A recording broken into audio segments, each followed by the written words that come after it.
All right, coming back at you with some more magic from Ted Greene's modern chord progressions. We are looking at page 28 here, and Ted gets us started in the good old key, Ted gets us started in the good old friendly guitar key of E. Here we go. Let's take a look, talk about what's going on. 2, 3, 4.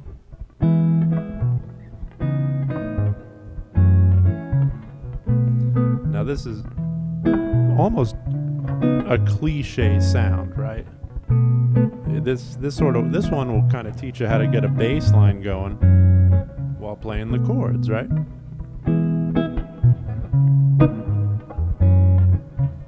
Everything here is diatonic: E major 5th, C sharp 9 5th, F sharp minor 5th.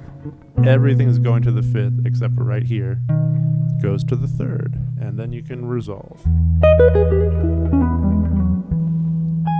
Yay. Let's move along. Now the next one's still in E, and he brings in a descending bass line. 3, 4.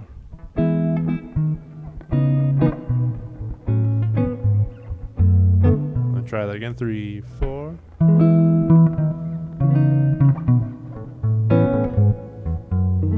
Let's talk about it, right? E major. That's E major down to the major 7, C sharp 9, C sharp minor 9, down to its flat 7. Now here he brings in an A major add 9, which he's using as a sub for the F sharp minor chord, right? 4 for 2, right? Remember, the relative major of F sharp minor is an A major chord, so that works just wonderfully. Into the B7 with the 5th in the bass. Oh, but play it correctly. Then the root comes in, and it's up to us how and or if we want to resolve.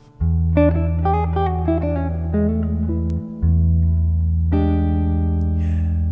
2, 3, 4.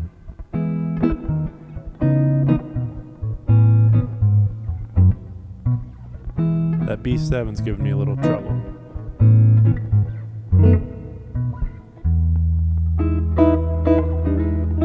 Moving along. 3, 4.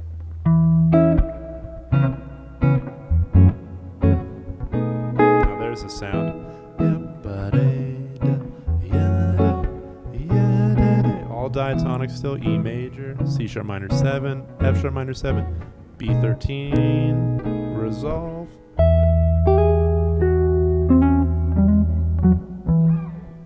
Yeah. 2. Now this next one, he's mixing up melody movement and bass movement and bringing in some non-diatonic moments. He brings in a chromatic moment. We get this. 3, 4. Now here you got to be careful here. That's a cool movement, right? He has the major 7 dropping down to the flat 7 and resolve to this guy. So you get this chromatic movement of. Alright, let's try it again. What does Ted say actually? He says, this is an example of replacing chord note with a temporary chromatic moment or chromatic neighbor, he says. Let's listen again. 2, 3, 4.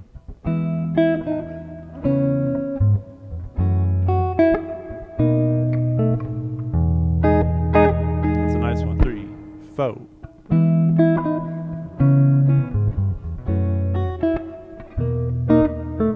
Little error in there. Last time, and.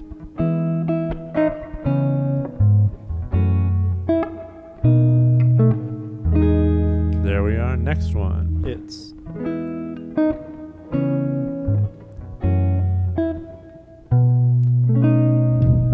More chromatic movement. This.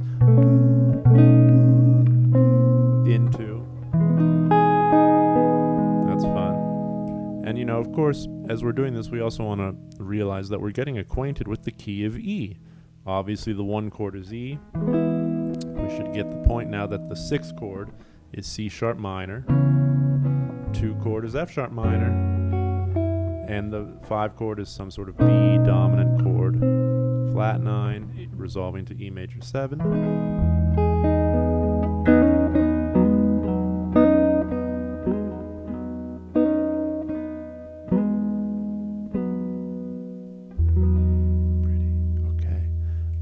He's keeping us in the key of E. What does he give us here? We got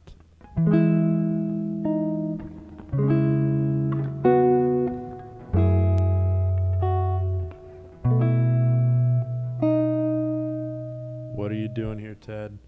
Oh my goodness. So here we have an example of a deceptive cadence. This is a very interesting moment. Just to talk about those first few chords, right? This E major, bringing in the major 7. Now this moment, you've got some contrary motion. C sharp minor, the root drops down to the 7 while the third goes up to the 4. F sharp minor 9, dropping down to the root, a B7 sus, dropping down to the major 3rd. Now this moment, oh, pardon me.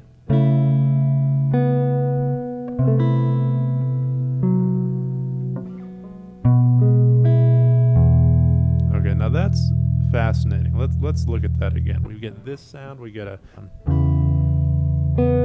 drops down to minor. The 6 comes in there, down to E major. Let's see if I can get that smooth. 3, 4. Taking it slow.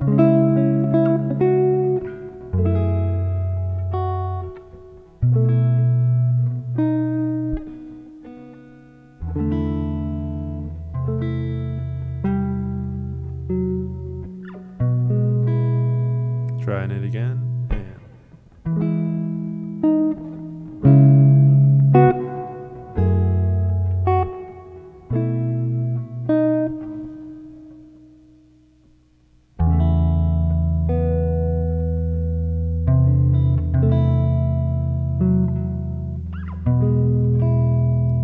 So that I'd have to work on this deceptive cadence. It's very beautiful. A major. Oh, there it is.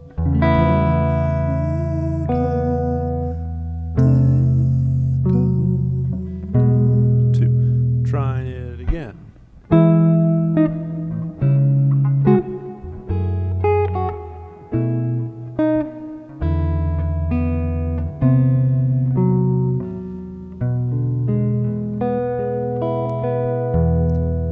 Last time, then moving on. 3, 4.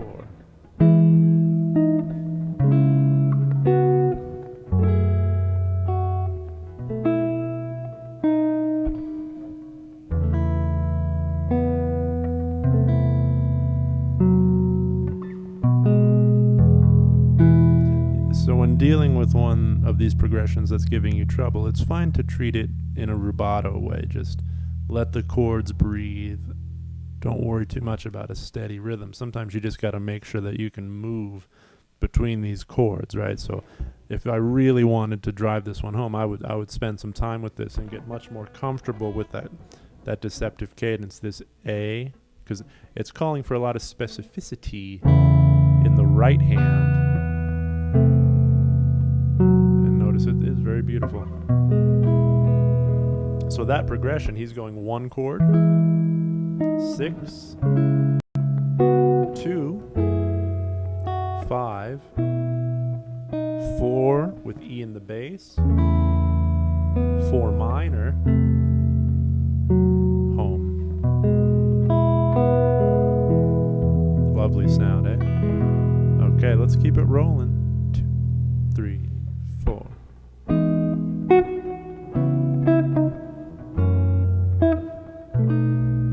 That's a bit easier. One more time. E major 7, or rather, one more time. E major 7 to the 9, C sharp minor 7 to the 9, F sharp minor 7, B9, and resolve.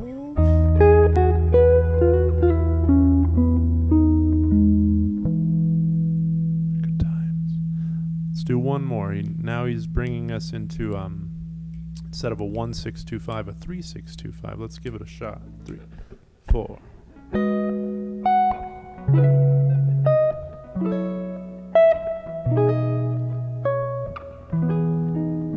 Now that sort of situation's simpler. Notice the root motion is, pretty.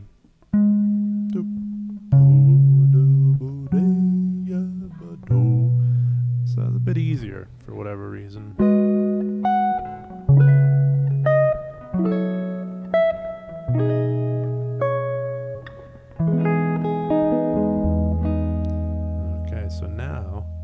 he's giving us, notice that melody was descending, right? Dropping down, up, back down, down, up, up, down. So just that melody itself.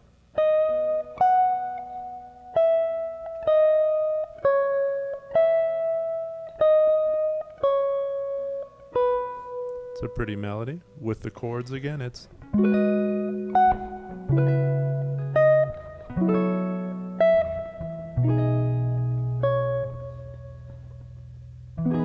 not? Now the next melody, Ted takes us in a more ascending kind of way. We got going up, higher still, and where does he take us? He brings us here. That's nice. Or here. Let's try that again. 3, 4.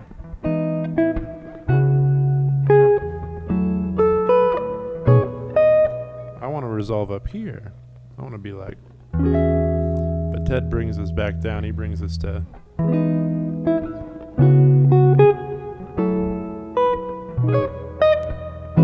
pretty sound. Notice he gives us an alternate ending. Here's the alternate ending.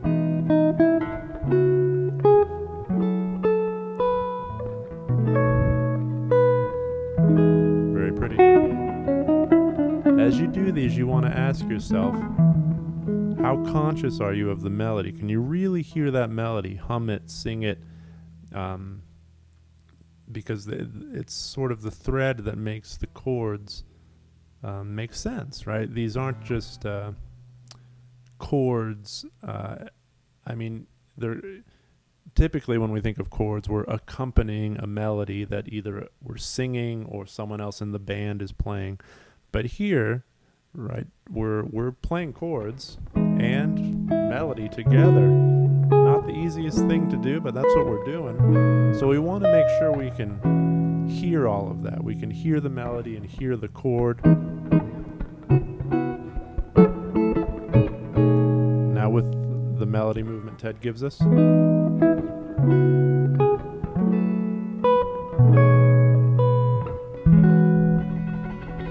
Very pretty stuff. Okay, let's do one more here. We're going way up here, or down here rather. Taking it a bit slow. Good stuff. Alright, we gotta keep going. Let's just keep going. See if I can get through the whole page. 3 and...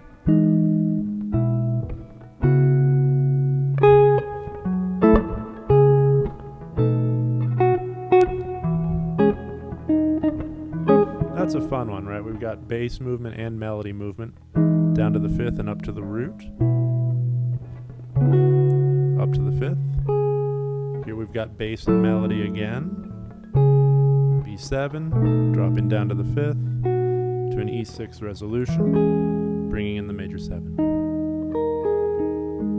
What did I bring in? I brought in a Lydian note just for fun. A sharp on top.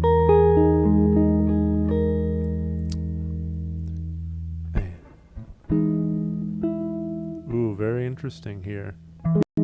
So, an interesting chord Ted's bringing in for the 6th chord here.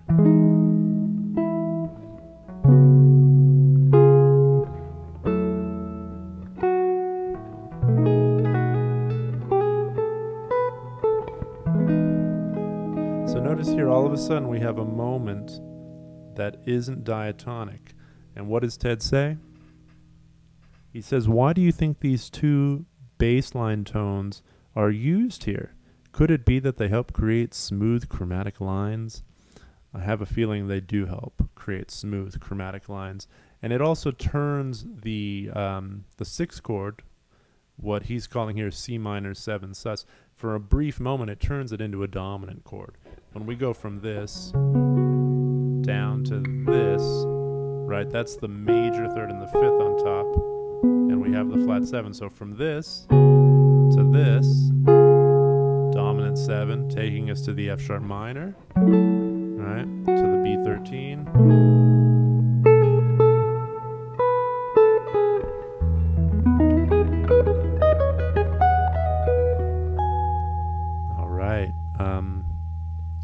goodness. Let's do one more. This one looks interesting too. E flat, or rather E major 7. Look at this movement. Interesting. So he's bringing in he's bringing in a flat 13 on the 1 chord. So I want to kind of be quick there. Oh, let me try that again. 3, 4.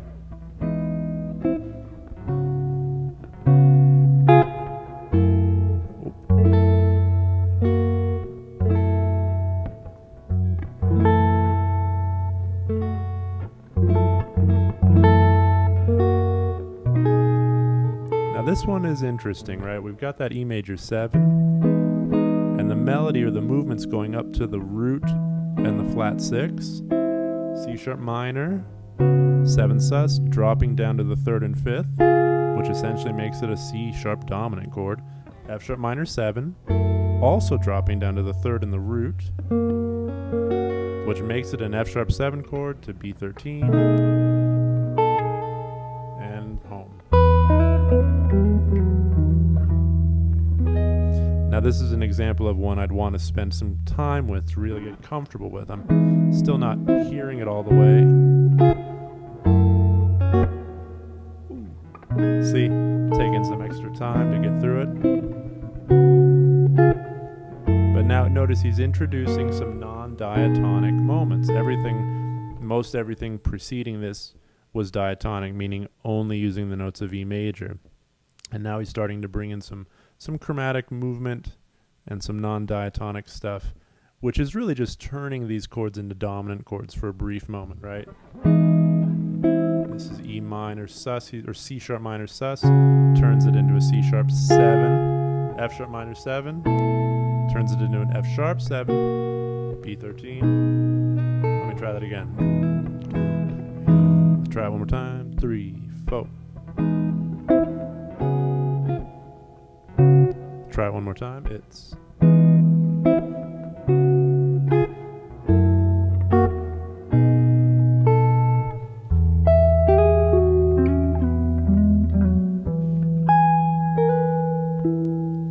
yeah, that one I'd want to get. I feel rusted. I'm not fluent in that one. So you know, whatever. It's good to turn some of these into fluency. To take one of these that you like, move it through every key, really learn it, understand the interval structure of every chord, hear that melody, identify how is the melody moving, what are the melody notes, you know, what are the intervals of the melody in relation to E, in relation to the tonic, right? Here we're going major 7 to the root, to the 9, to the flat 9, yeah, to the root, to the 9, to the major 3rd, to the 4, and how about to the 5th? That's an analysis of the top line of the chords, right? The melody notes in relation to the tonic. All right. Anyway, enough with that one. I'll do one more and then we'll move on. We got. That's fun. Sort of this dropping melody, right? Major 7 down to the 6. Oh, one more time. Major 7 down to the 6. 3rd down to the 9. Lost where I am. Root down to the flat 7. The 6 or the 13 down to the 5th. I'll just play it. I'll just play it. 3, 4.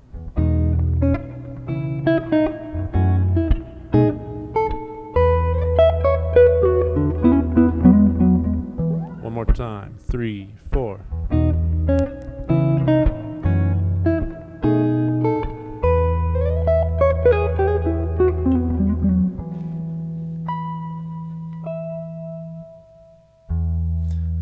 We'll leave it at that for now. 20 minutes on page 29 of Modern Chord Progressions. I hope you found that helpful, insightful, enjoyable.